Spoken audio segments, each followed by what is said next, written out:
va commencer. Ah, donc, installez-vous confortablement.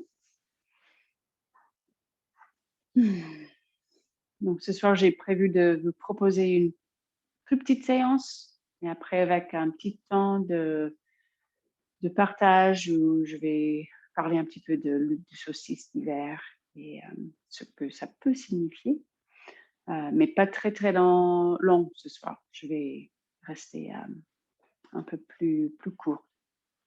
Donc, prenez une position bien confortable. C'est pas que sur le solstice d'hiver ou que aujourd'hui on veut vraiment mettre le regard vers l'intérieur. Ça, c'est notre sankalpa à chaque fois qu'on se met sur le tapis. C'est de mettre le regard vers l'intérieur, de ralentir, de s'interroger. Et tout ça, ça fait partie du yoga et de l'Ayurveda. Et ça devrait faire partie aussi de juste le rythme au quotidien de tout le monde. Parce que c'est très important de ralentir, de se demander qu'est-ce qui se passe à l'intérieur, le corps physique, le mental, les émotions. Ça informe tout ce qu'on fait, nos actions, nos décisions. Donc, tout de suite, mettez-vous, juste observez votre souffle, ou si vous voulez déjà, mettez-vous dans le pranayama ujjayi.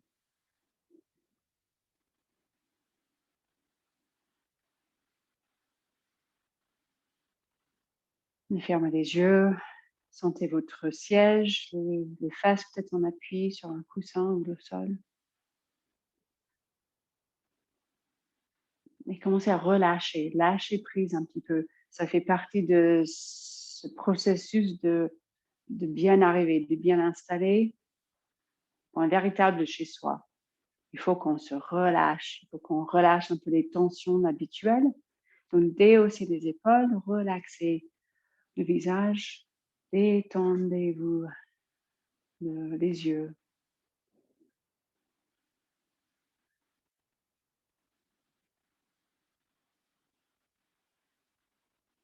Et remarquez ce que votre champ de vision visuelle, derrière les yeux, avec les yeux fermés, voyez cette obscurité, mais avec la lumière qui passe à travers, qui entre quand même dans votre champ visuel.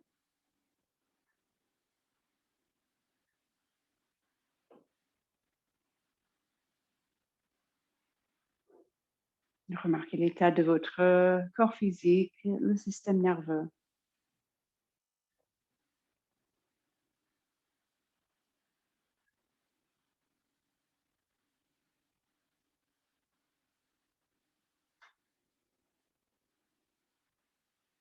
C'est tous ces corps physique, mental, émotionnel, intuition. C'est tous ces corps bien arrivés, commencez à s'ouvrir un petit peu.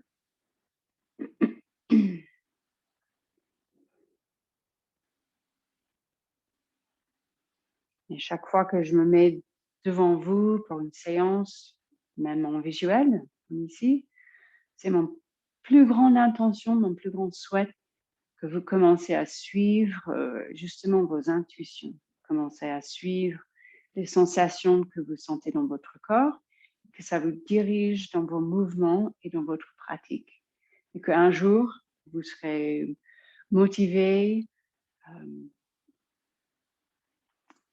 C'est même pas la motivation, c'est aussi juste une envie de vous mettre sous le tapis, de pratiquer, de bouger votre corps, de trouver un peu de plaisir dans le mouvement.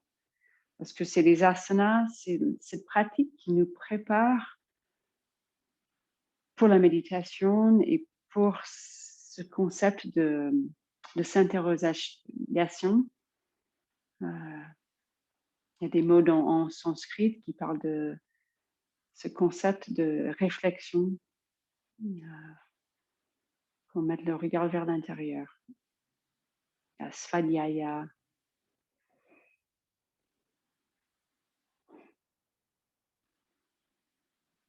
Donc, commencez à laisser votre corps bouger comme il veut. Juste laissez le corps, le souffle, dirigez des cercles, mettez les mains sur les genoux.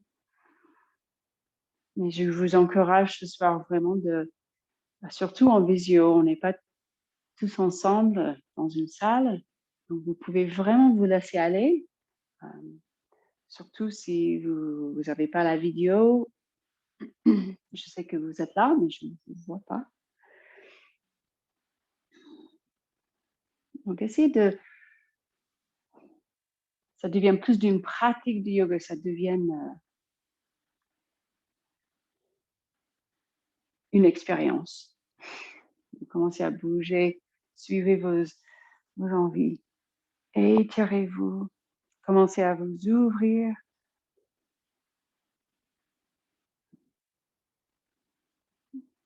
Et si on reste bien à l'écoute, le corps, il va vous dire comment bouger votre corps.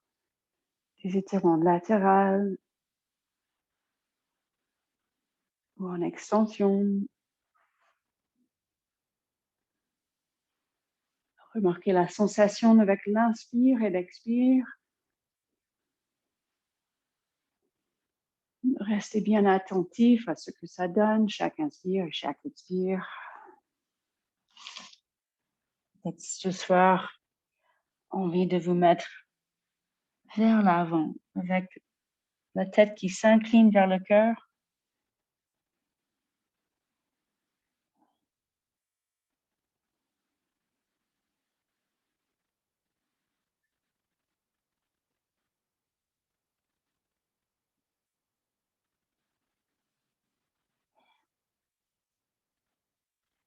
Et continuez encore quelques instants.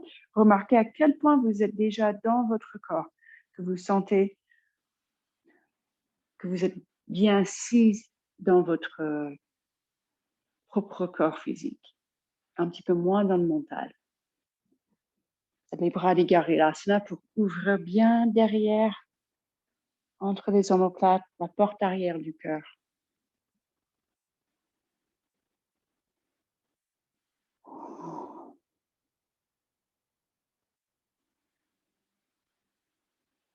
On va aller dans toutes les situations. Quand on se trouve trop dans le mental, il faut qu'on se retourne vers le corps physique, bouger le corps physique,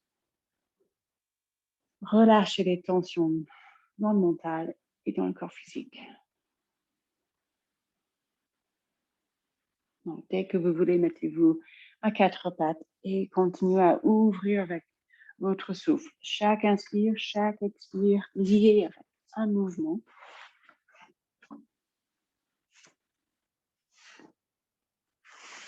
Toute votre concentration dans ces actions. À quatre pattes, la vache et le chat creusé, et puis on arrondit le dos. Expérimentez avec le souffle, pas forcément l'inspire dos creux, on peut rester dos creux, expirer, rentrer le ventre.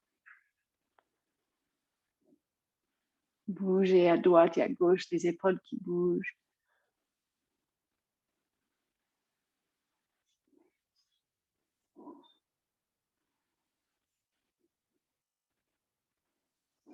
Les mains bien en appui, comme d'habitude, bien ancrées, bien enracinées, chaque doigt. Mais rien n'est crispé, on ne griffe pas le tapis. Dès que vous voulez, le chien tête en bas. Soit plus ou moins de mouvement quand vous sentez. Beaucoup de mouvement avec le souffle. Et toujours l'allongement de la colonne. On se chauffe depuis l'intérieur avec le souffle. Et aussi avec l'effort musculaire, contracté, surtout si vous avez travaillé à l'extérieur, dans la neige, peut-être un peu froid, contractez ces muscles, un petit effort dans les quadriceps, dans les fessiers, dans les avant-bras, biceps, triceps. Mais après, trouvez aussi l'équilibre entre un effort et une relaxation. C'est comme ça qu'on, petit à petit, on commence à équilibrer le système nerveux.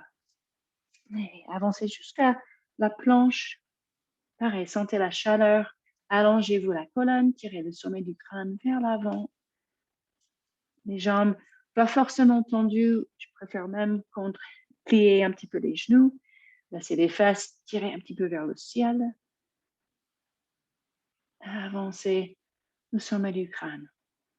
Posez les genoux dès que vous voulez, dès que vous sentez que ça fait trop de charge sur les poignets, que c'est trop fatigant. Mais laissez votre corps sentir cette chaleur que, ouf, on a besoin en hiver. On a besoin de prendre soin de cette Agni, ce feu digestif. Puis marchez, les mains vers les pieds, remontez avec l'inspire. Là, quelques instants, je suivais vos envies. Peut-être c'est de rester penché vers l'avant, Uttanasana. Peut-être vous cherchez plus de fluidité, mouvement, cet élément de l'air, de bouger avec le souffle. Trouver un rythme.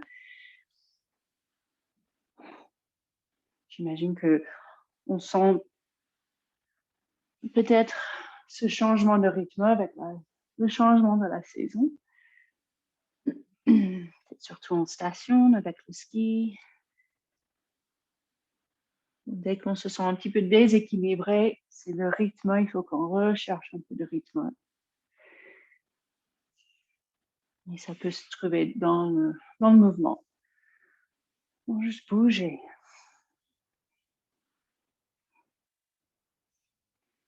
Et respirer. Peut-être les yeux fermés, peut-être les yeux ouverts. On essaie de vider un petit peu la tête, les pensées.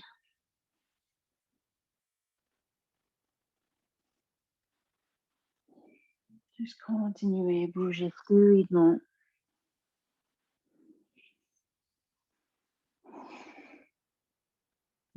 Peut-être c'est de secouer le corps. Peut-être que vous avez besoin de juste relâcher les tensions. Donc, prenez votre temps, on va se rejoindre dans le chien tête en bas.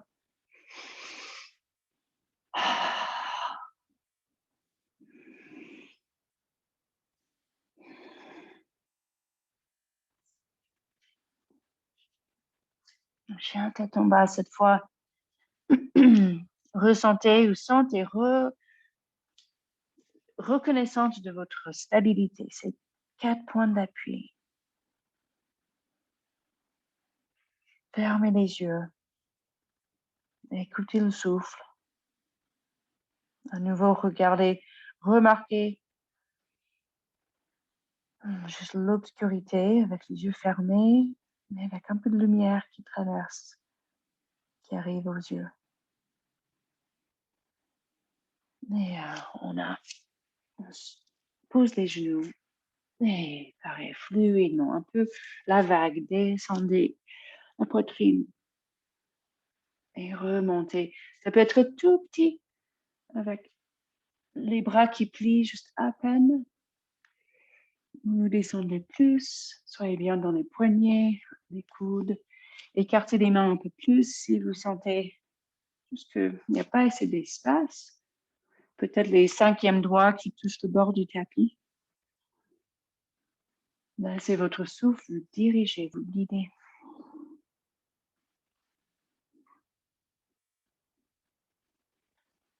On essaie de trouver l'équilibre entre cette action, ces actions du corps physique, et une relaxation, un relâchement. Peut-être jusqu'au chien tête en haut, ou jusqu'au petit chiot. Suivez votre propre rythme. Ralentissez quand vous voulez, allez plus vite quand vous voulez, et arrêtez le mouvement quand vous voulez.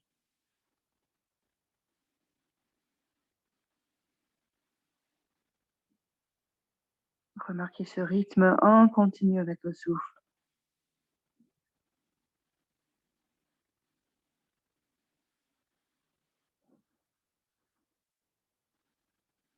Et puis je pose l'enfant. reposez dans la mesure possible les fesses vers les talons, les bras, comme vous sentez, soit vers l'avant ou en arrière.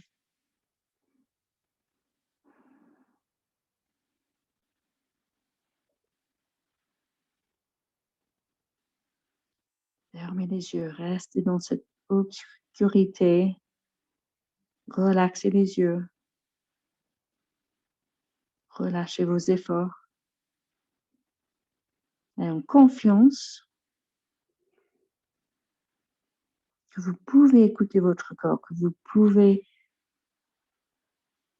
répondre aux besoins de votre corps. Donc, quand vous voulez, à quatre pattes et à nouveau chien tête en bas.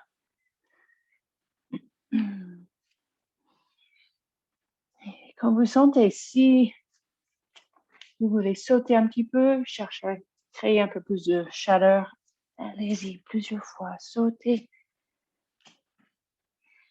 Ou vous marchez peut-être à votre rythme ce soir comme un escargot, bougez lentement.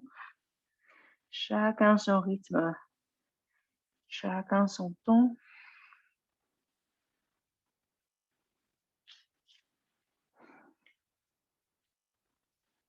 Et remontez, on se rejoint debout.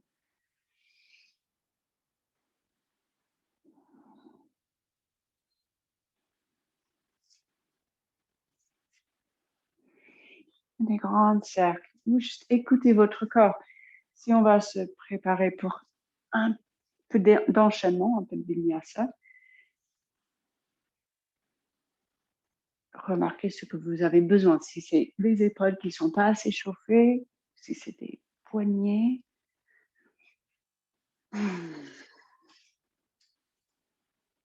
Et met les mains devant le cœur et une petite pause. Juste visualisez votre enchaînement. Visualisez votre posture que vous allez lier avec le souffle.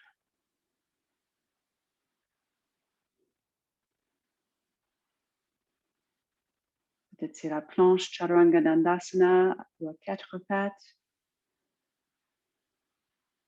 Mais une fois, juste dans la tête, visualisez où vous allez aller.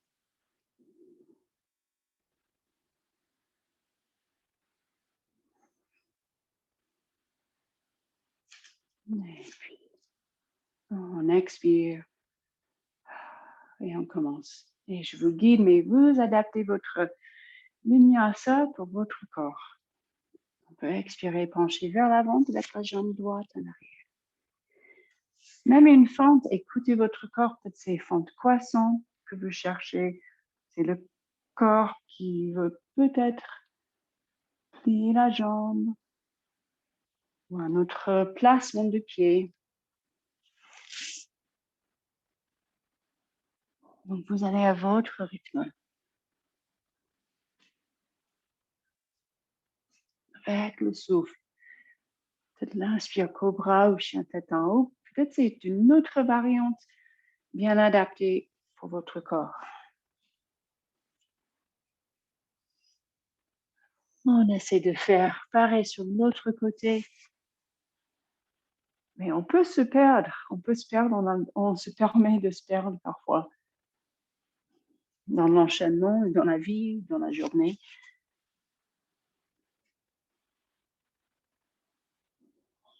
On doit se déconnecter parfois. Donc, déconnectez-vous, écoutez le corps, laissez le corps vous diriger. On peut ajouter d'autres mouvements. Vraiment, il n'y a pas de règle. Si vous sentez une tension assez profonde, parce que c'est ça qui arrive le plus qu'on pratique, le plus qu'on laisse le souffle, le corps nous dirige, nous diriger dans le pratique, le plus qu'on est attentif à l'écoute de nos besoins aussi du souffle assez subtilement. C'est une rétention de poumon pleine, une rétention de poumon vide. Donc plein de possibilités. et écoutez votre corps.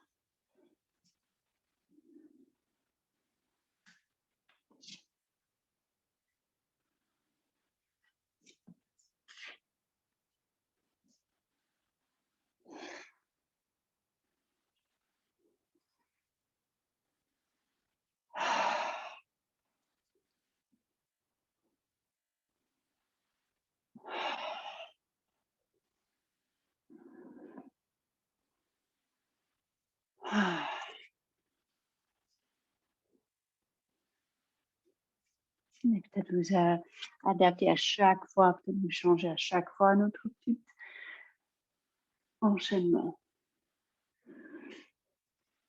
On peut ajouter le guerrier 1, guerrier 2.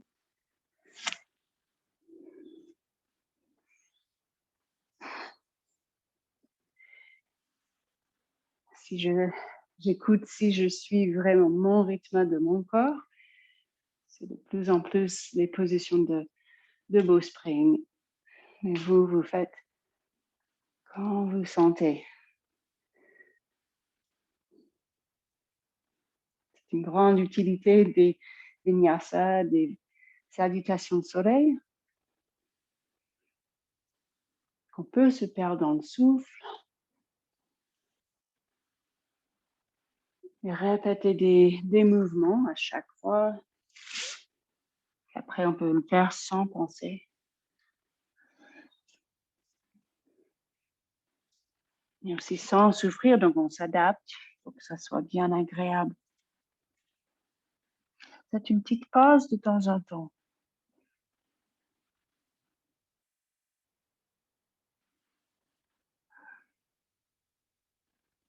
Toujours l'allongement de la colonne. Un équilibre entre les deux pieds. Si c'est guerrier 1 ou 2 ou une autre variante. Restez consciente de chaque membre.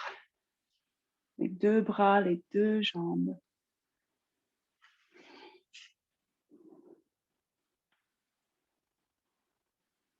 Sentez cette chaleur.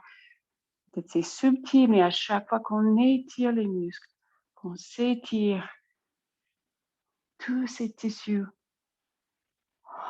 ça relâche, ça libère un peu d'énergie.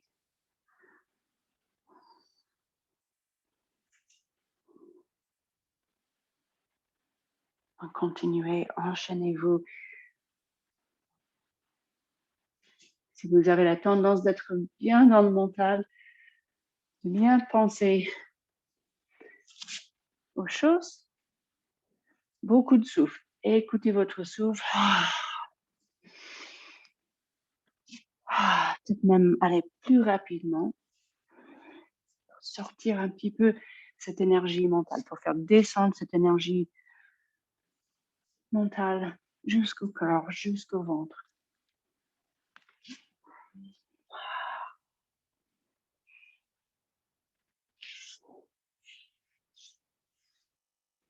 Écoutez tous vos envies.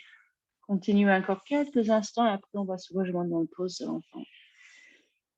On veut accueillir la chaleur, on veut accueillir le battement du cœur.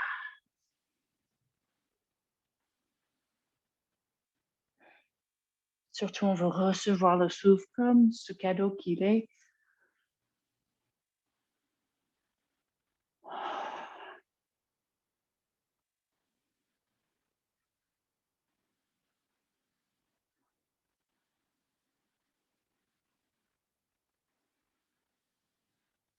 Et on se rejoint dans le pause de l'enfant. Et on essaie juste, dans un seul coup,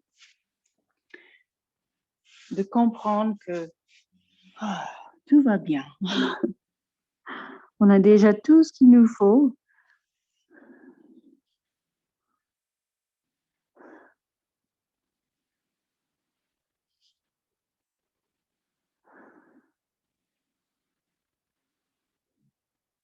Relâchez-vous bien, reposez-vous bien ou pas. Si vous avez besoin de continuer à bouger très vite.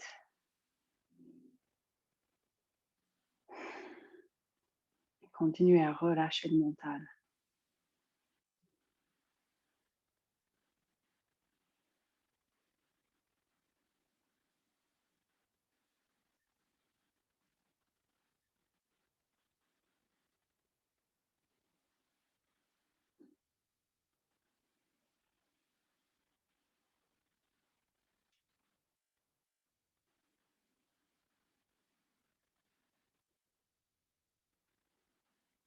Et on va se rejoindre à 4 pattes, poser les avant-bras et entrelacer les doigts. Et puis le dauphin, sauf si ça gêne quelque chose, si ça gêne une épaule, une poignet, coude, restez dans une autre forme. Un peu plus intense, le dauphin, ça renforce les bras, ça peut légèrement exciter un petit peu le corps, donc en fait, vous vous adaptez au niveau de votre état. Ça nous met presque dans une position complètement avec la tête en bas. On peut aussi soulever une jambe. Peut-être dans la journée, vous aurez envie, si on est bien à l'écoute, de se mettre à l'envers, de créer cette chaleur, de sentir plus éveillé au milieu de l'hiver. On peut même poser la tête légèrement. Si on a un mur à côté, une chaise, jouer avec juste un point d'appui avec le pied, de se mettre complètement à l'envers.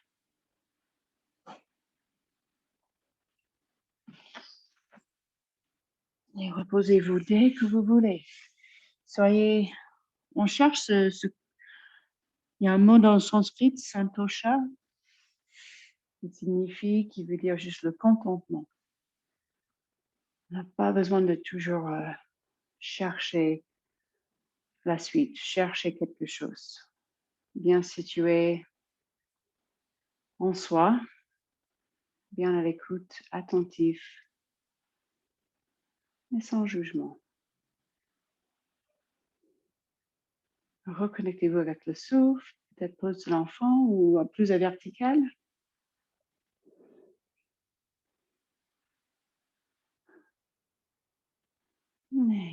Puis on va faire un grand dos rond avec le lapin. Donc allez doucement, on commence avec la tête, on penche la tête vers l'avant. On relâche les épaules. Petit à petit, on descend le buste, on peut poser les mains juste à côté des genoux. Et juste voir où c'est confortable à poser la tête. Peut-être c'est tout près des genoux, peut-être un petit peu plus loin.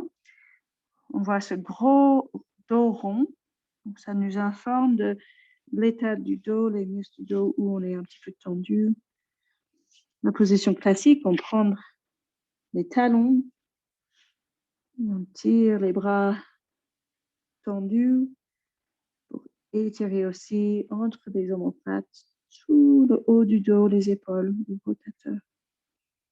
Et surtout, le plus qu'on monte les fesses, monte le dos vers le ciel, ça tire de plus en plus. Le ventre rentre. Peut-être vous sortez, vous rentrez plusieurs fois. C'est assez exigeant. Les orteils, moi, j'ai l'habitude maintenant de étirer mes pieds dans ce sens. Et c'est aussi très bien et nécessaire d'étirer les orteils dans ce sens. Donc, les orteils retournés. Si vous avez la capacité de s'asseoir sur les talons, ça étire les genoux. Reconnectez-vous avec le souffle. Peut-être les mains juste posées sur les cuisses. Même la position des bras, ça peut signifier, ça donne un autre goût pour la pratique. Peut-être les mains devant le cœur.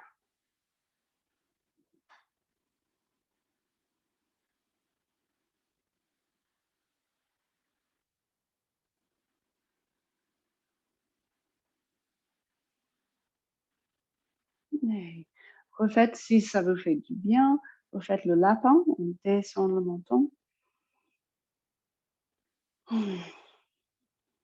Si vous sentez des tensions, prenez votre temps, relâchez petit à petit, même une vertèbre à la fois.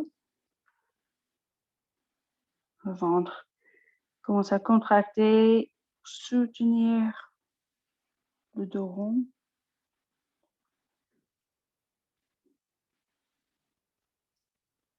Ne forcez pas, ça met la nuque en flexion. Mais on ne force pas, on ne force pas le menton jusqu'à la poitrine. C'est plutôt le dos, le haut du dos qui presse vers le ciel.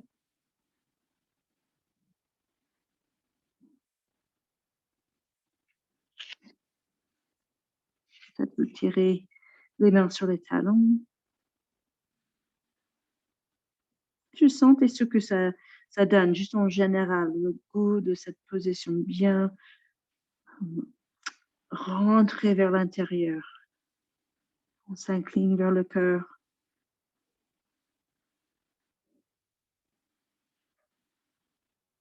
Et puis cette fois, juste votre variante de pose de l'enfant.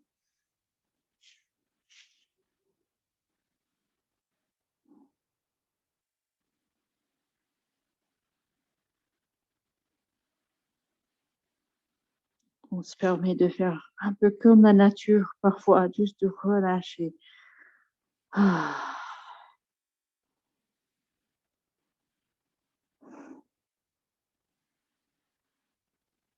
Visualisez toutes ces plantes, ces graines qui sont sous la neige. Juste en train de se ressourcer.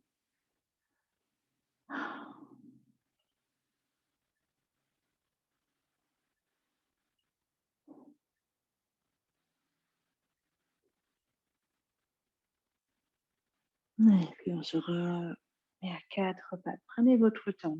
Un picot vertical. Sentez à nouveau la cage bien pleine. Et puis à quatre pattes. Inspire et expire, chien tête en bas.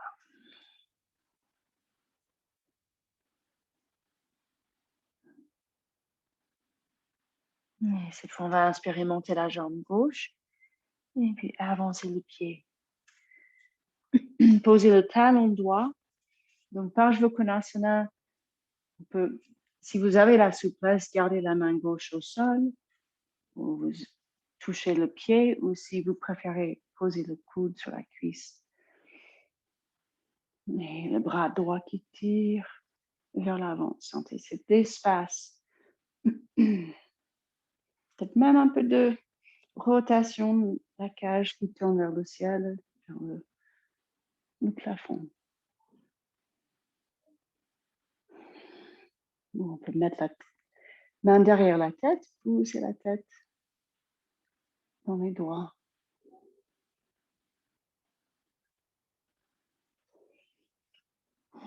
Et vers le Trikonasana, déplier petit à petit le genou gauche. Si vous voulez avancer le pied droit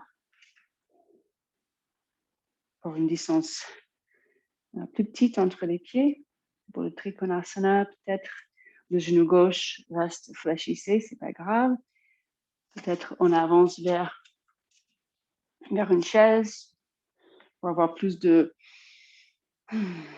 soutien, plus d'espace. On ne veut pas la sensation qu'on force pour manipuler le dos, le bassin. Juste pensez à l'allongement de la colonne à chaque inspire. L'espace dans le ventre. Si on est très tendu ou pas assez souple, pas très souple, l'intérieur de la cuisse, ça risque de gêner le genou. N'hésitez pas de remonter, soyez confortable, les pieds bien ancrés. Une variante qui vous fait plaisir, qui vous donne la sensation de s'ouvrir.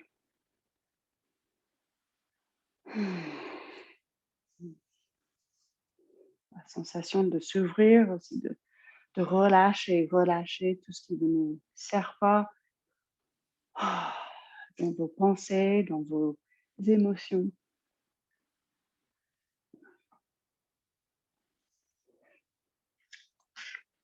Si une autre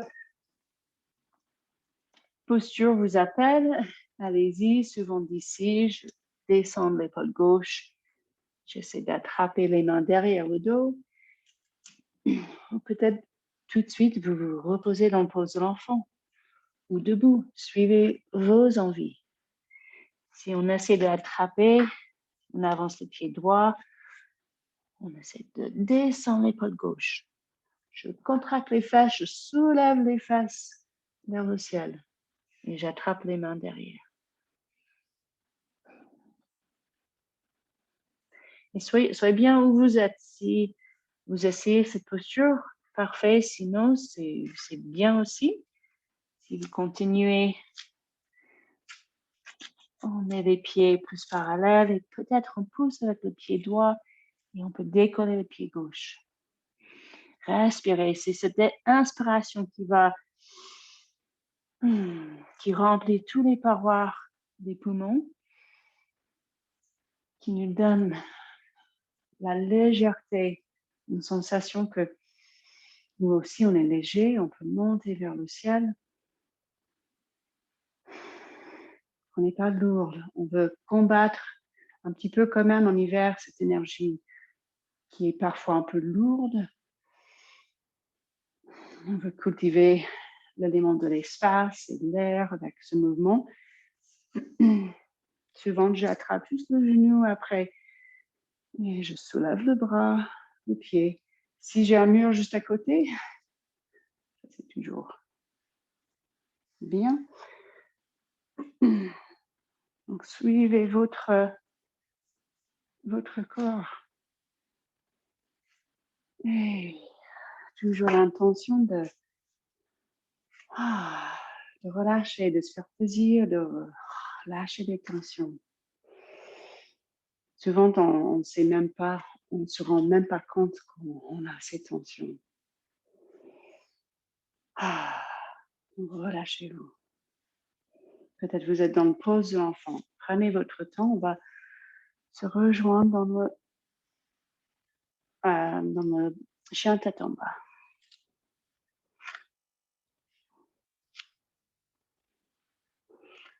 En bougeant votre corps, vous remarquez, un petit peu tendu par là, par ici.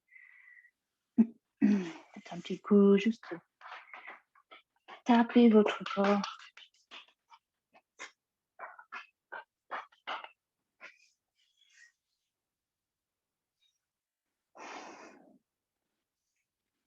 Et le chien tête en bas. Et on sait que une position ou une autre, une position finale, ce n'est jamais vraiment le but. C'est de sentir votre corps, de répondre aux besoins. Donc, avancez le pied droit, on fait comme l'autre côté. Mais c'est-à-dire que c'est parfait si on est plus soulevé pour le Parsvakonasana. C'est pas la position physique qui va changer la vie.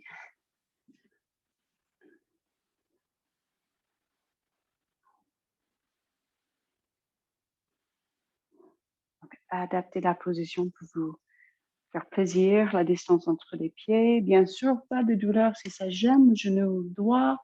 Vous bricolez avec le pied plus ou moins parallèle. L'idéal, le genou vise vers le deuxième orteil. C'est pousser les fesses en arrière si vous sentez un petit peu coincé ou pas beaucoup d'espace en bas du dos.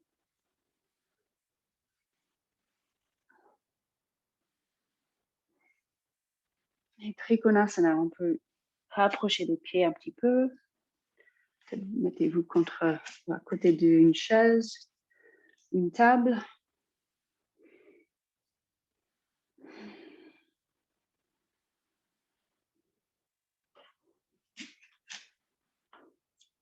ces formes, quand on se met dans ces formes, ils peuvent nous rappeler aussi de notre stabilité.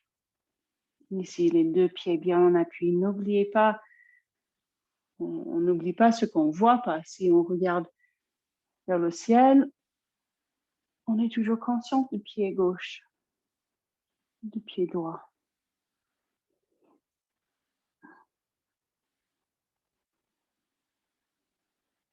Ressourcez-vous avec le souffle.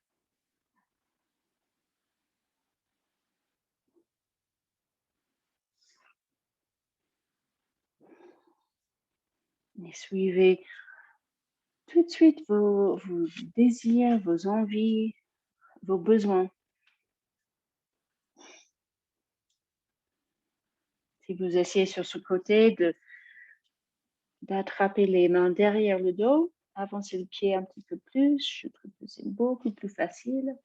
C'est pousser les fesses en arrière. Ça fait que les fémurs descendent un petit peu, la hanche un petit peu plus dans sa place.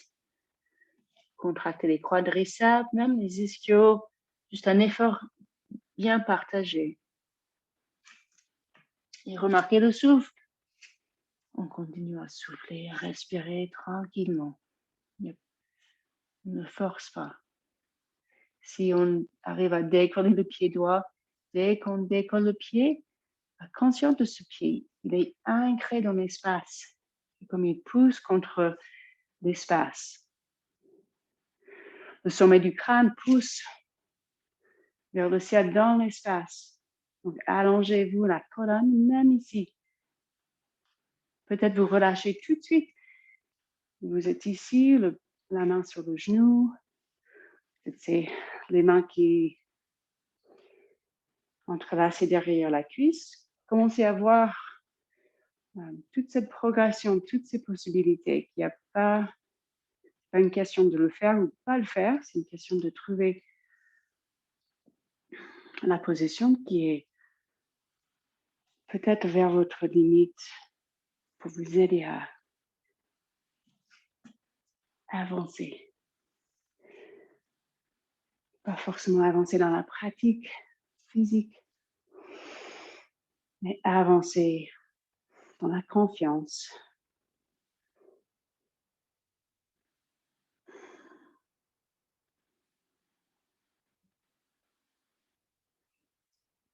Et relâchez.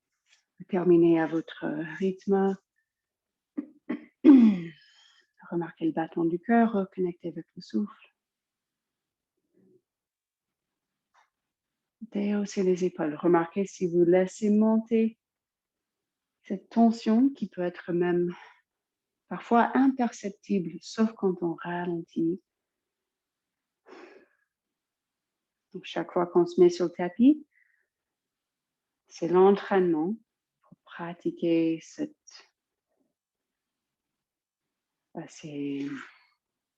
svasta. Svasta, c'est d'être assis dans le soi, d'être assis en soi. Pas juste sur le tapis, mais aussi à tout moment. Mais relâchez-vous, transitionnez-vous tranquillement vers Uttanasana. Peut-être besoin de relâcher le dos, les pieds plus ou moins écartés comme vous voulez.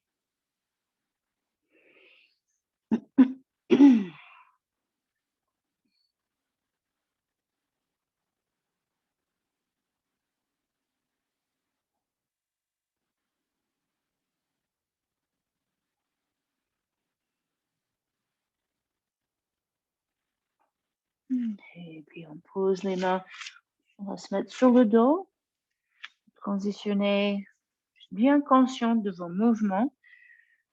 On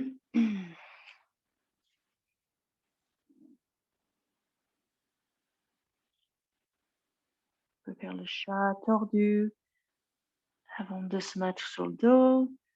Peut-être vous cherchez encore quelques vinyasa, chaturanga dandasana. Peut-être vous cherchez de de vous mettre sur le dos tout de suite au plus vite, mais bougez tranquillement, bougez en pleine conscience pour que ça devienne une méditation de mouvement.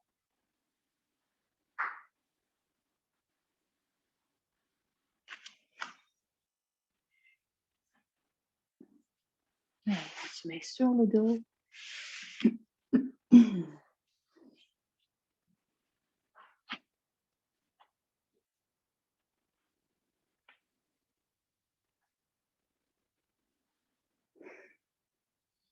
Quand vous arrivez sur le dos, pareil, remarquez ce que votre corps y cherche.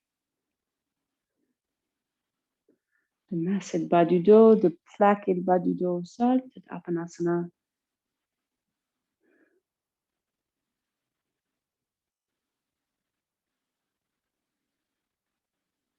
Moi, j'écarte les pieds et je fais comme l'essuie-glace à droite et à gauche.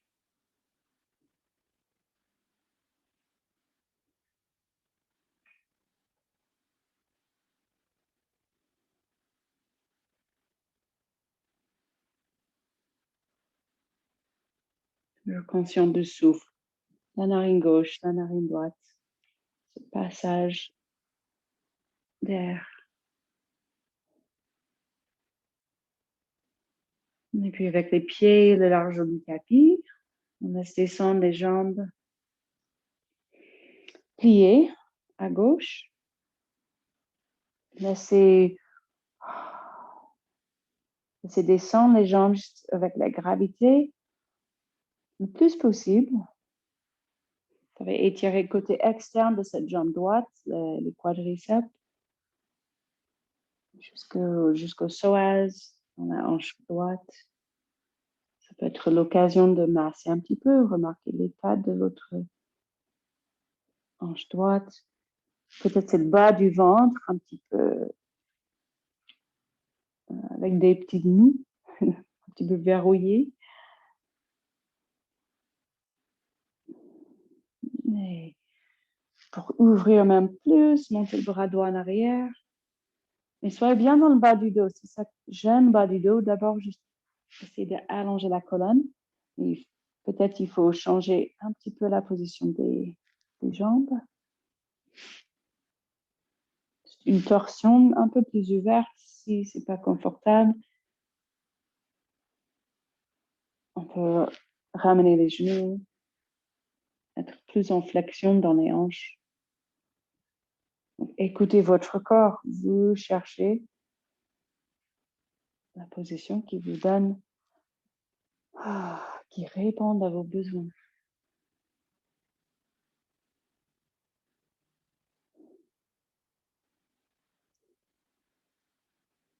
Ça peut être un étirement pour les quadriceps. Là, je sens l'envie de tirer le talon de doigt plus vers les fesses et étirer les quadriceps. On trouve les petits trucs qui aident. On peut tenir un petit peu le genou droit avec le pied gauche.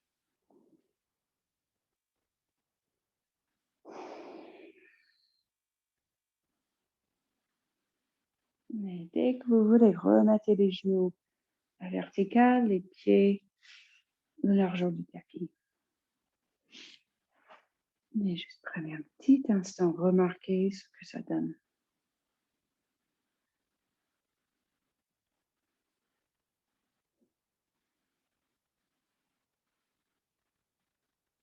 Juste remarquez, observez si votre cerveau mental, il peut rester dans cette expérience, ou si le mental, il cherche à savoir la suite, ou analyser la suite. Rester dans l'expérience, le souffle, les sensations. Et puis l'autre côté, on peut descendre les genoux à droite. Pareil, changer le placement des pieds, des jambes selon votre corps. Plus ou moins ouvert au niveau des hanches.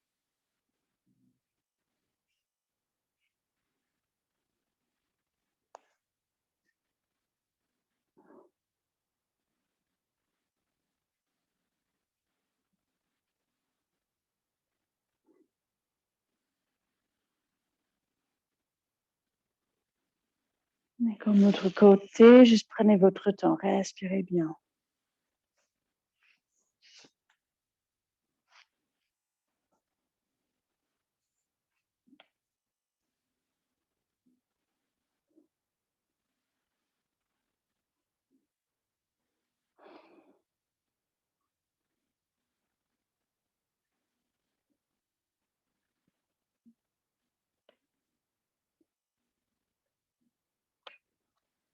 Parfois, il suffit, quand on a peut-être moins envie de faire notre yoga, ou faire même pas le yoga, juste un mouvement du corps.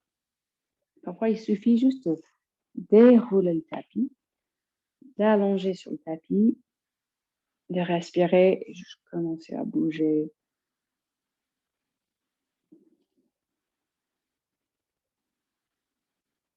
Sans forcément un sens.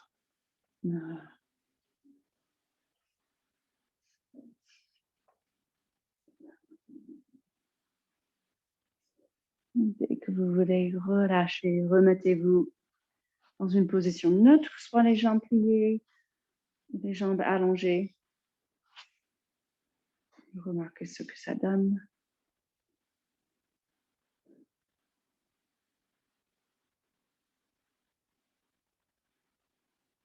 Je pense que le plus qu'on fait, on peut penser à notre pratique comme, pas comme quelque chose qu'il faut qu'on fasse, mais quelque chose qui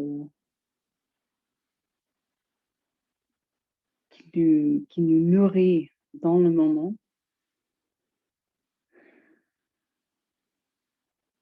On a déjà les journées remplies des choses qu'il faut qu'on fasse, même des tâches, même des choses très agréables. Et souvent, c'est en continu.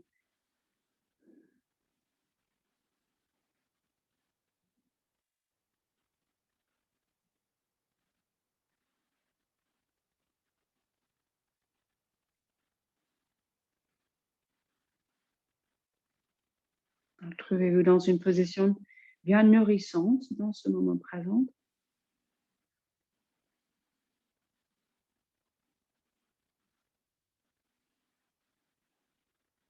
Essayez de rester dans l'observation des sensations.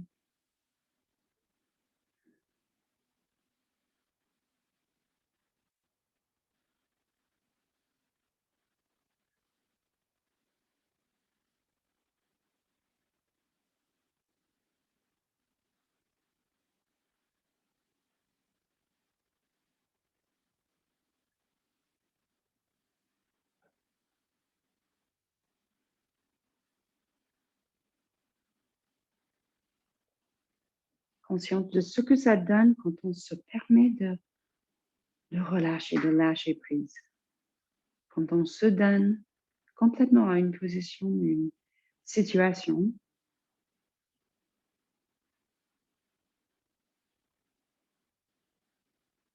sans forcer ou sans essayer de changer, quoi qu'il soit.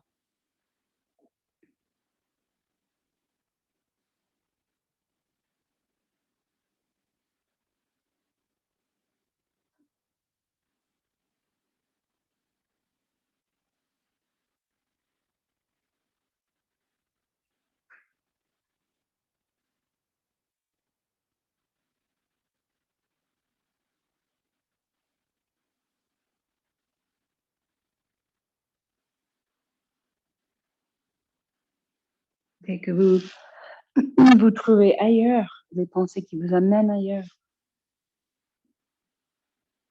essayez de remarquer l'instant où vous devenez consciente que vous êtes dans les pensées. Remarquez ce moment exact, précis, où on se dit, ah, j'étais dans mes pensées, je n'étais pas dans le souffle, je n'étais pas dans les sensations. On s'entraîne d'être de plus en plus consciente de cette activité mentale.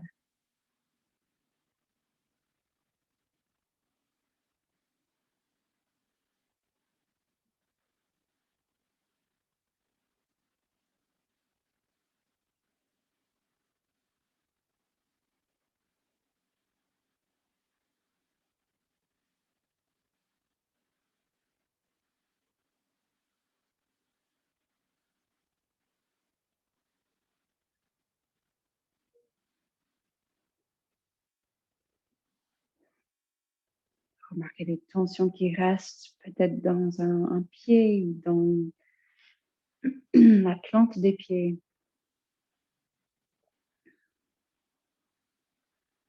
Les mollets, les genoux.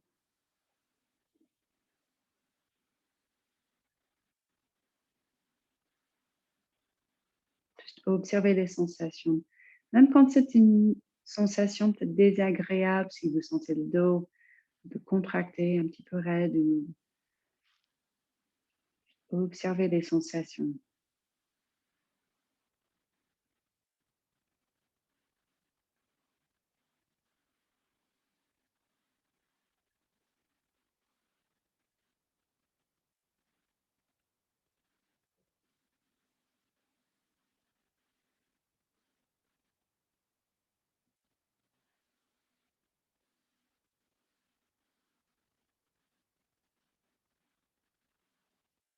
Et puis commencez à bouger votre corps quand vous voulez, tranquillement. Vous pouvez toujours rester plus longtemps dans une relaxation. Vraiment comme vous sentez.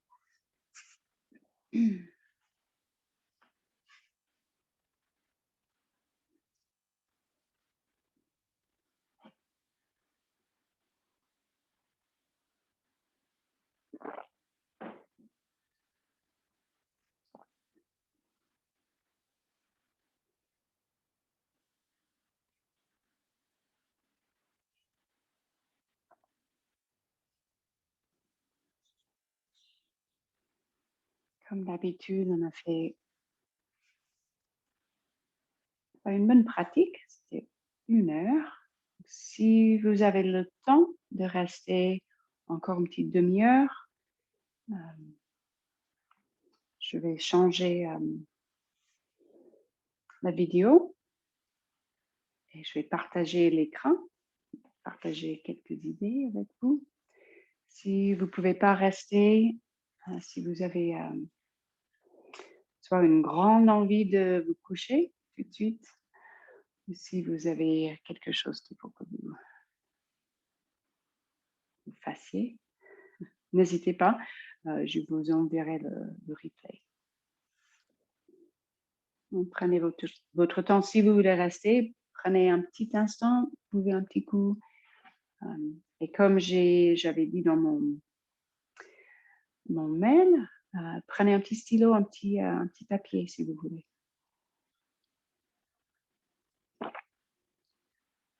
Donc, on se rejoint dans quelques instants. Ok, donc on va continuer. Je vais partager l'écran. Donc, le thème, le solstice d'hiver. Je trouve que parfois, ces thèmes... attendez.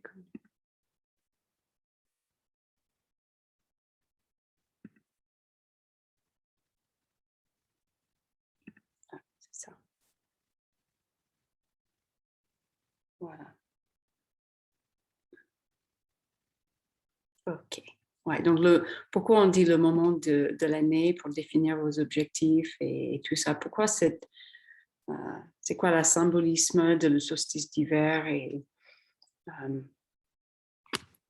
pourquoi parfois ces thèmes, je trouve qu'ils ne sont pas très accessibles à tout le monde. Souvent, on se dit, je ne suis pas quelqu'un qui va faire la méditation ou des rituels en groupe pour le solstice d'hiver. Qu'est-ce que ça signifie? J'ai d'autres choses à faire.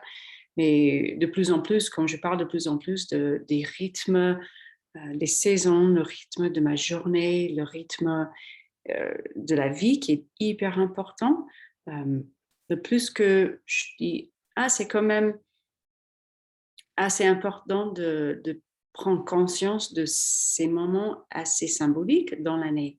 Et donc, le solstice d'hiver, là, on est dans la saison d'hiver. Si on est en Europe ou comme moi en Colorado, on arrive en plein hiver. Et on est plus dans l'obscurité, on est plus dans le noir si on écoute les rythmes naturels. Et aujourd'hui, on peut avoir la lumière toute la nuit, on peut vraiment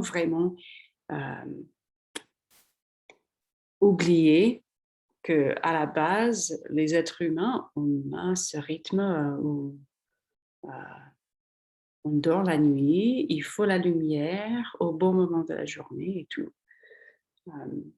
Et donc, pourquoi c'est l'année où il y a plus d'obscurité, il y a plus de moments dans la journée où on est peut-être toute seule, où on est tout seul et on est même dans le noir et on peut réfléchir, on peut ralentir.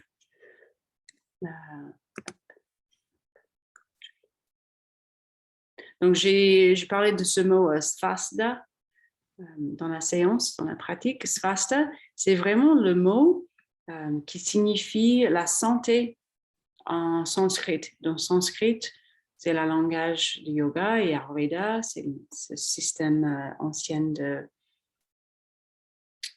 la santé en Inde. Et donc, svasta.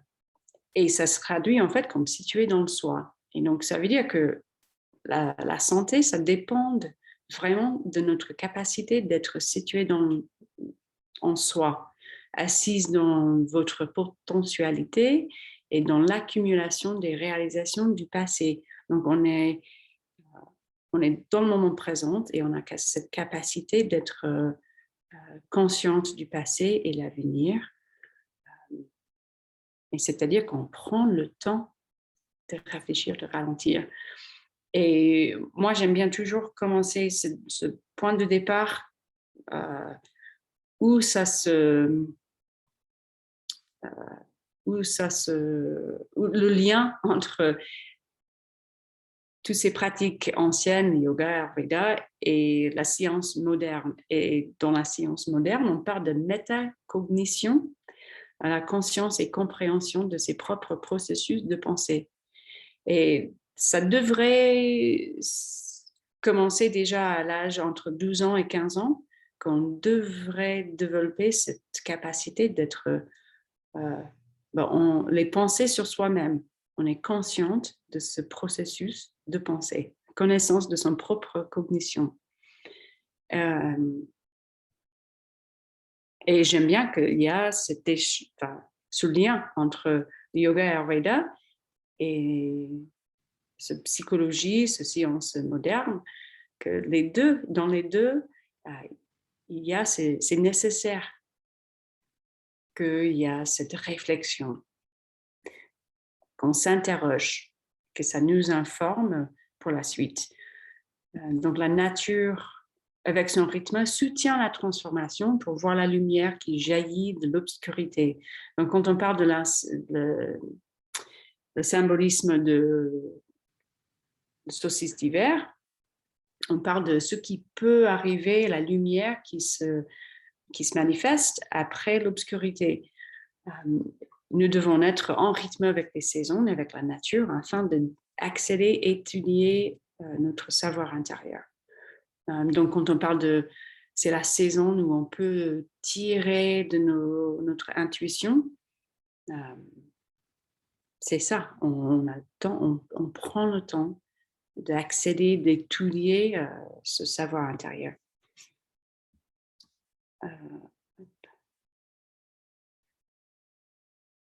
Et je trouve que c'est quelque chose qu'on évite. On évite, enfin là, l'obscurité, c'est un cadeau, mais il n'est pas toujours facile à recevoir. On évite. Maintenant, on peut mettre la lumière jusqu'à minuit, on peut dormir avec les lumières. Et je pense que pendant l'enfance, on a eu tous peur, un moment ou un autre, de l'obscurité. Donc, on avait peur. Je pense que ça fait partie de notre psychologie. Mais là, dans une grossesse, il y a un bébé qui se développe dans l'obscurité pendant 9 mois. Après, on pense de toutes ces graines en train, sous la neige, sous la terre, en train de se préparer pour le printemps.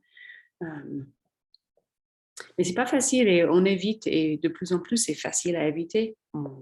Donc, c'est facile. Je pense qu'il y a plein de gens qui ne prennent pas le temps de réfléchir. Donc, comment on dit, iceberg. Cette image où on voit tout ce qu'on ne voit pas sous l'eau. tout ce qu'on ne voit pas. C'est comme nos comportements, nos psychologies. Il y a tout ce qu'on voit au-dessus et tout ce qui est caché en dessous. Et donc, c'est pas agréable parfois de penser à ce qui est caché en dessous. Donc, la métacognition, un peu comme le svadhyaya, c'est un mot que j'aime bien en sanskrit. Svadhyaya est l'étude de soi où l'on est à la fois le sujet et l'objet de l'étude. Donc, ça fait partie beaucoup de certains types de méditation aussi, qu'on essaie de chercher, en fait, de chercher le sujet, de remettre le regard vers soi. Donc, toute une pratique, tous les types de méditation où on travaille, où on s'interroge de manière assez obscure, abstraite. Mais comme il disait Iyengar, le grand maître de yogi, Iyengar, la personne qui pratique Svadhyaya lit le livre de sa propre vie en même temps qu'elle l'écrit et le corrige. Donc, c'est pareil, ça devrait se faire naturellement dans la psychologie de chaque personne, dans le cerveau. Mais je trouve que de plus en plus, on est tellement speed et on a toutes ces informations à portée d'humain qu'on ne prend pas le temps en fait, de se poser des questions. On cherche toujours des solutions très vite. Donc, qu'est-ce qui dit aussi, l'étude de soi demande une attitude d'éveil, le désir de se comprendre soi-même et d'apprendre à s'écouter. Cette pratique n'est pas toujours confortable pour l'ego, mais bien se connaître permet de redéfinir la personne que l'on est et de devenir la personne que l'on souhaite. Et donc, pourquoi ce sujet, ce thème? Bien sûr, c'est le solstice d'hiver. On approche la fin de l'année. Et qu'est-ce qu'on fait souvent au début d'une année? On écrit, on exprime des résolutions pour la prochaine année et tout et tout. De pratiquer un peu de svadhyaya, ça peut aider à définir en fait ce qu'on cherche, ce qu'on veut vraiment dans la nouvelle année. Et donc peut-être si on est très très clair de ce qu'on veut et pourquoi, peut-être il y a plus de chances qu'on va arriver. Parce qu'on sait comment c'est avec les résolutions. J'imagine qu'il y a des statistiques, on peut regarder en général le pourcentage des gens qui mettent en place des résolutions et qui laissent tomber au bout d'1 mois. Donc, Svasta, pareil, comme je disais,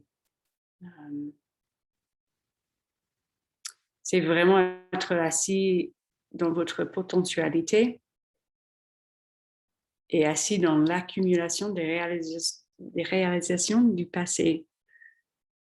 Donc, consciente du moment, consciente de ce qu'on veut, l'avenir, et consciente de ce qu'on avait accumulé, gagné dans le passé. Et cultiver un niveau de confiance profonde qui vient du fait de savoir où vous êtes et où vous étiez. Donc souvent le problème, je pense, c'est le plus que j'apprends et je lis, pourquoi on a souvent les échecs au niveau de ces résolutions et de ne pas arriver à la suite, vraiment d'avoir ce qu'on veut. C'est que c'est notre comment on mesure en fait notre progrès. Et attendez, là j'aime bien ce concept de l'horizon, que ce bateau il va jamais arriver à l'horizon. Et souvent on met nos objectifs comme l'horizon et on cherche à atteindre ce moment ou cet espace, ou cet endroit précis. Mais on n'arrive jamais, le bateau, il ne va jamais arriver à l'horizon. Donc, si on peut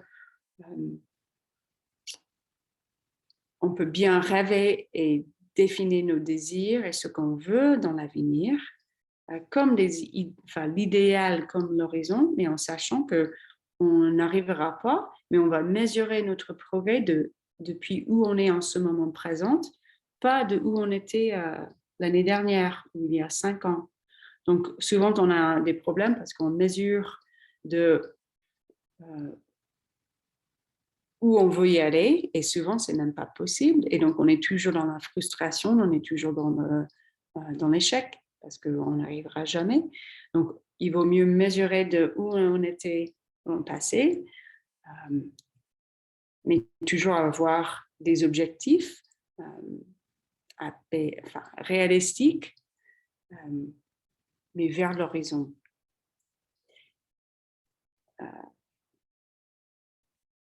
Voilà, donc tout ça, ça revient vers l'idée qu'il faut qu'on soit bien assis en soi.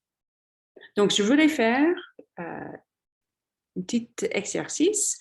Si vous préférez, vous fermez les yeux, vous allongez, vous écoutez. On va prendre 10 minutes.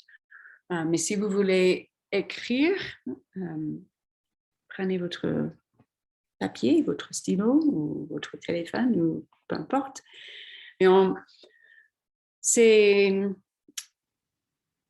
cet exercice est vraiment dans le but de commencer à travailler avec le neural plasticité, de commencer à transformer nos expériences dans le passé que peut-être on prend ça donne des idées négatives. Peut-être, par exemple, c'était des années qu'on mettait des résolutions au début de l'année et chaque fois, échec, échec, échec. Et on voit cette expérience dans le négatif. Donc, on essaie de transformer ces expériences dans le positif. Et ça peut nous informer dans l'avenir pour prendre des décisions et informer nos actions.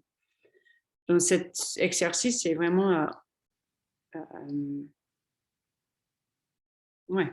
c'est dans le but de changer carrément le système nerveux et le cerveau. Donc, si vous voulez, prenez un petit stylo. Et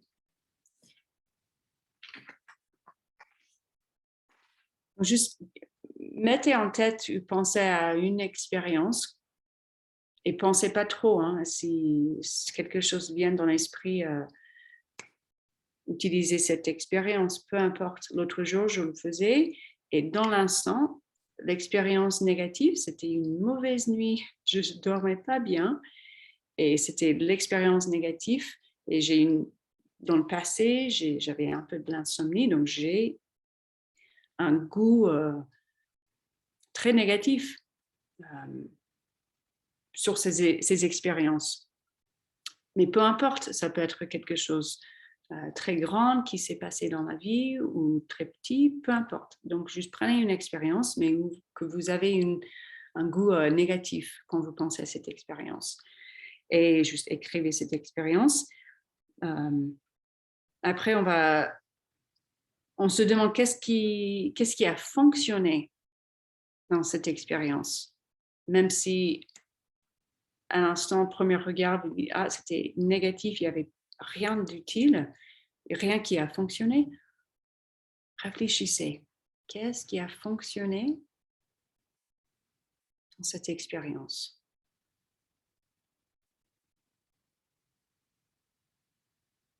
En fait, on essaie de recadrer une expérience.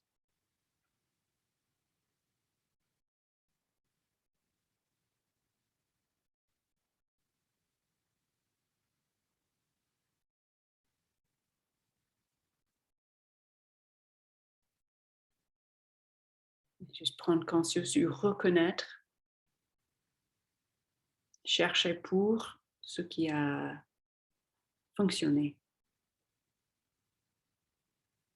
C'est un peu comme chercher le bon dans chaque expérience. Mais on a l'intention de penser à nos actions, nos décisions, nos choix. Qu'est-ce qui a fonctionné quand même dans cette expérience? Que dans vos souvenirs, c'est négatif.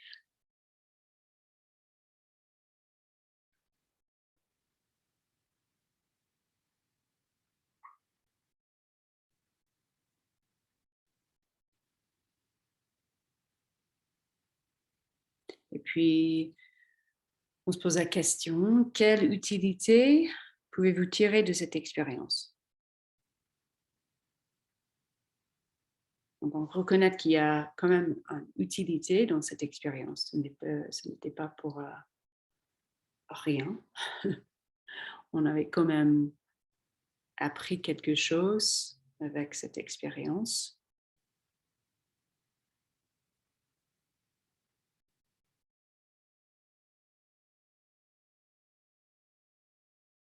Comment on peut utiliser cette expérience pour l'avenir.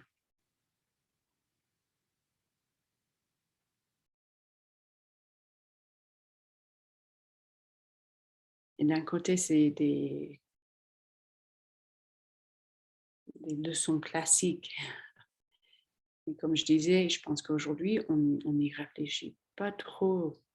C'est juste soit c'était un échec, c'était négatif, ou soit positif. On perd un petit peu, je trouve, cette capacité, ou même on ne voit peut-être pas l'intérêt. On passe à la suite très vite. Donc, qu'est-ce que vous pouvez amener de cette expérience dans l'avenir pour améliorer la suite?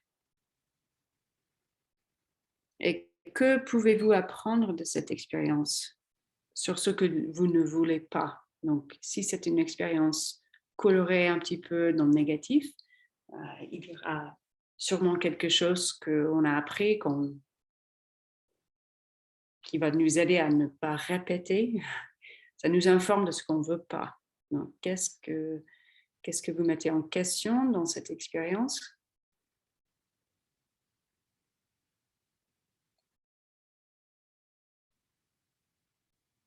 Quand j'étais plus jeune, je passais pas mal du temps, j'écrivais, je réfléchissais, je notais mes pensées. C'est vrai que au cours des années, après la vie va très vite, peut-être on réfléchit un petit peu moins. Ce que j'aime bien dans cet exercice d'écriture, c'est aussi que je sais que ça travaille au niveau même des neurones. C'est en train de remodeler, ou ça peut, si on fait ce petit exercice de temps en temps, plusieurs fois dans la semaine, ou dès qu'il y a une expérience qu'il faut qu'on digère, ça va petit à petit remodeler la façon du cerveau de souvenir des choses. Et sachant que ce que vous savez maintenant, parce que vous avez vécu cette expérience, comment allez-vous aborder votre avenir différemment? Donc, c'est un peu pareil. Qu'est-ce qu'on a appris et comment on va faire dans l'avenir pour éviter de réapprendre la même leçon? C'est souvent ça. On se demande dans la vie pourquoi il faut que je réapprenne tout le temps la même leçon. Souvent, c'est comme ça, je sais pas, dans le couple, ou aussi même en tant que parent. C'est souvent, on répète les mêmes petites erreurs.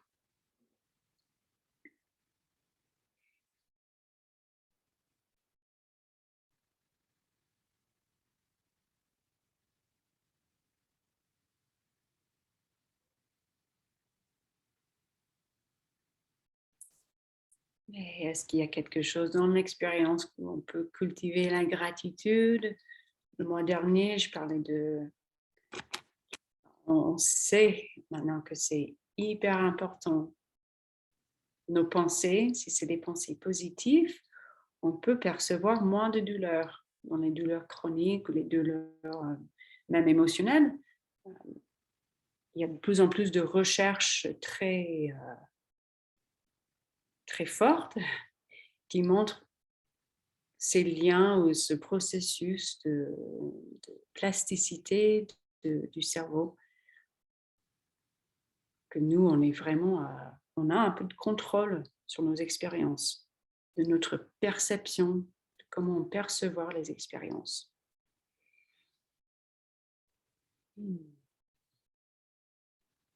Et si c'est une expérience, moi, je notais, je parlais d'une expérience d'une mauvaise nuit, mais qui quand même, j'ai dans le passé, l'insomnie, ça peut être assez intense, mais peut-être vous réfléchissez d'une expérience très forte. De toute façon, comme on disait, c'est pas toujours agréable pour l'ego, pour la personne, de revisiter, de revoir ces expériences dans le négatif, de revivre ces expériences. Je ne sais pas si vous remarquez qu'on a des effets vraiment physiques, le battement du cœur, ou des sensations dans le ventre, même juste en sollicitant, en se réveillant un souvenir, ça peut changer complètement le battement du cœur, ça peut changer complètement le système nerveux. Donc après, surtout une expérience négative, juste prenez un petit instant et respirez. Et laissez le corps un petit peu intégrer cette nouvelle énergie. Que vous pratiquez le yoga, vous savez que quand l'énergie commence à bouger, on peut avoir des effets assez intenses, assez agréables, ou au moins ça commence à bouger. Donc, il faut, comme dans la séance, il faut toujours revenir aux sensations et une petite pause pour reconnaître l'expérience.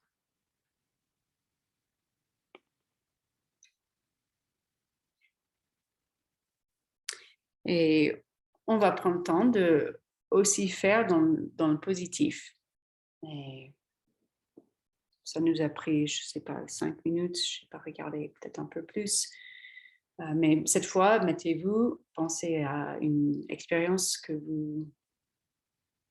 votre souvenir est vraiment dans le positif. Parce que comme je disais, souvent, je pense qu'on passe à la suite très, très vite. Même les expériences positives, on ne tire pas vraiment ce qu'on pourrait tirer pour nous aider dans l'avenir de ces expériences positives. Donc, soit vous écrivez, vous fermez les yeux et vous méditez un petit peu sur une expérience positive. Laissez les mêmes questions. Qu'est-ce qui a fonctionné dans cette expérience? Parce que ça peut bien...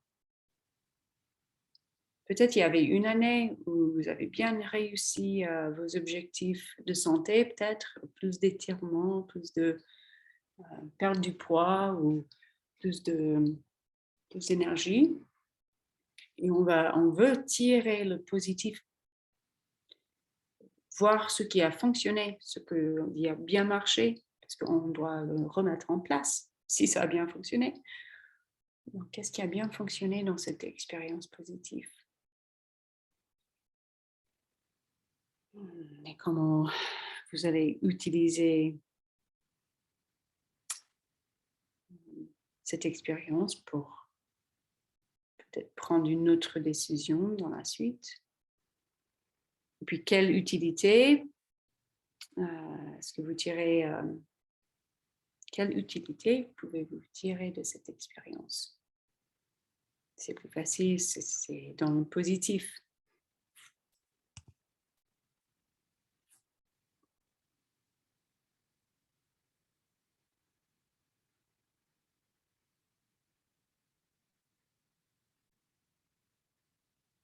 comment vous allez utiliser cette utilité, cette expérience pour informer vos actions, vos décisions dans la suite, pour remodeler même ce que vous pensez être possible.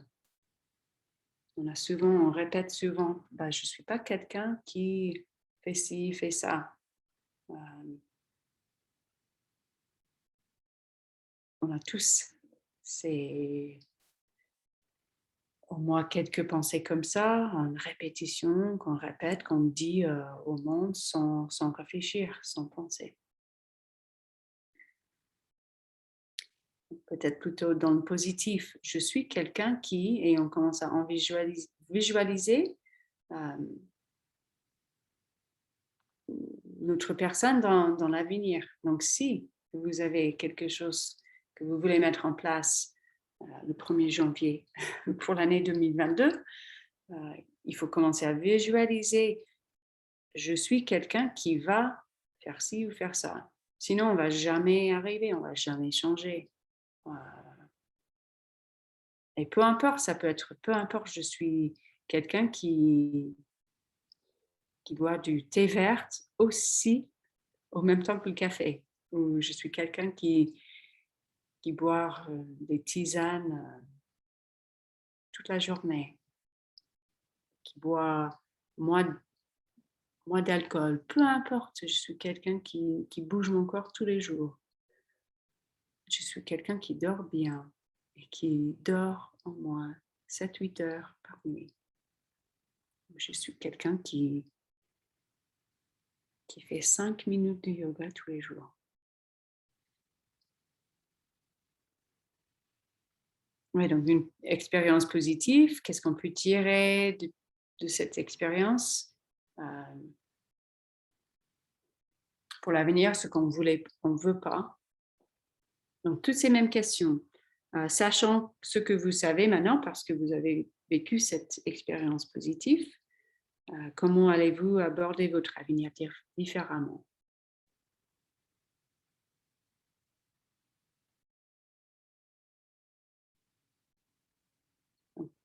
Un peu tous les mêmes questions, même sens.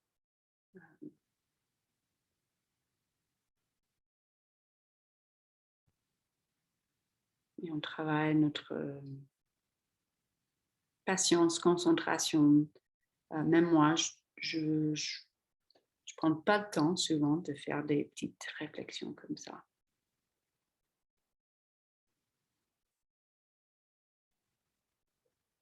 Et donc voilà, donc petite expérience ou un petit exercice.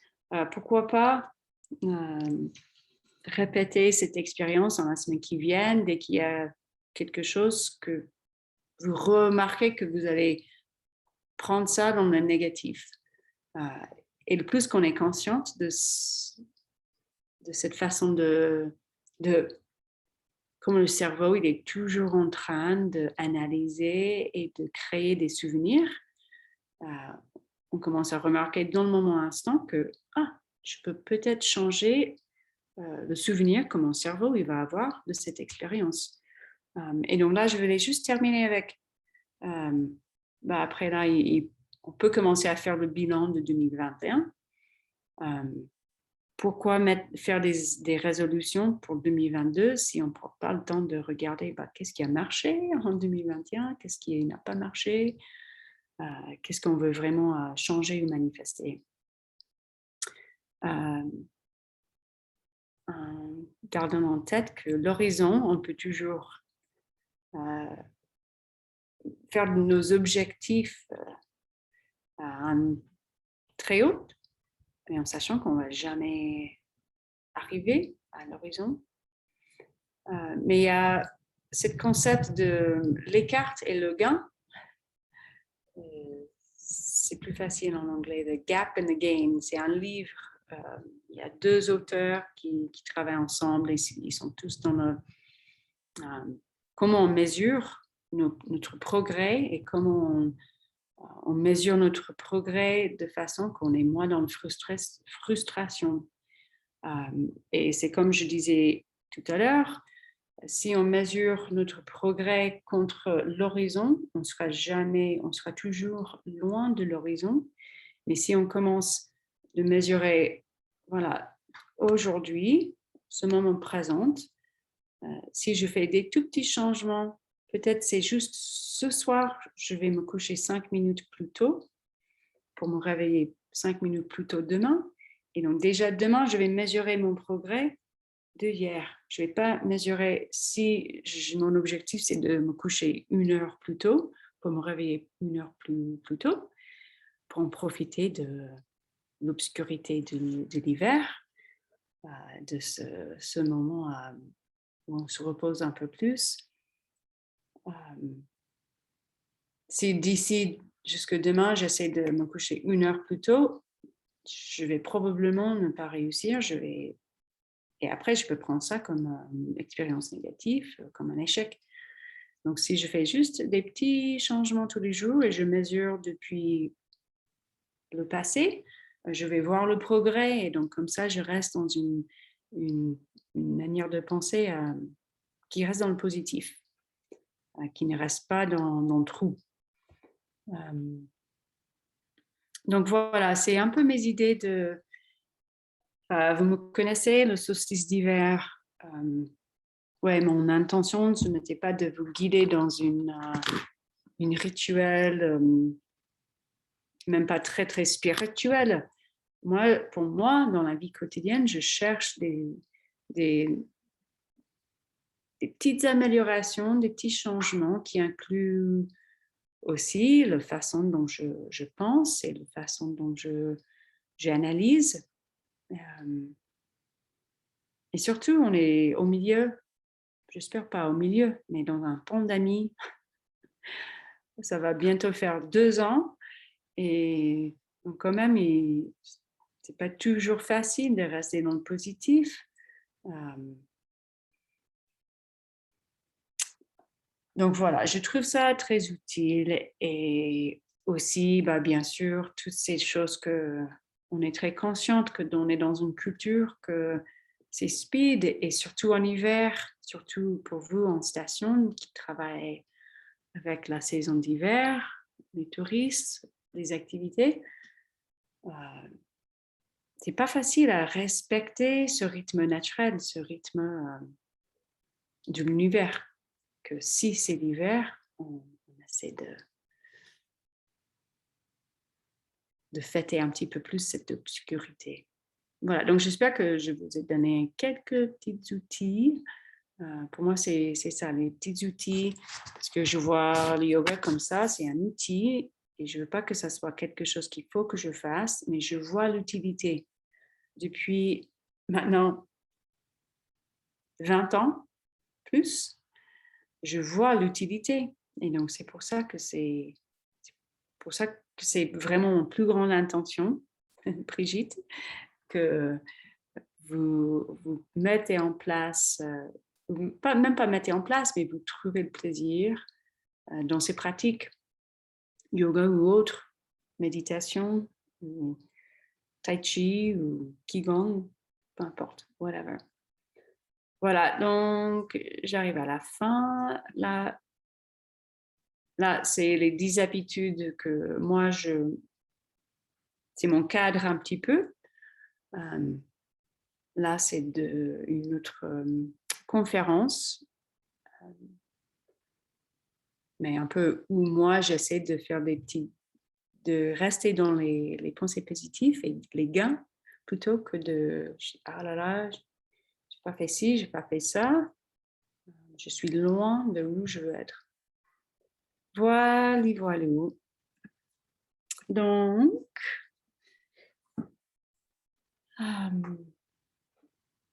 n'hésitez pas, si vous avez des commentaires, de remettre vos micros.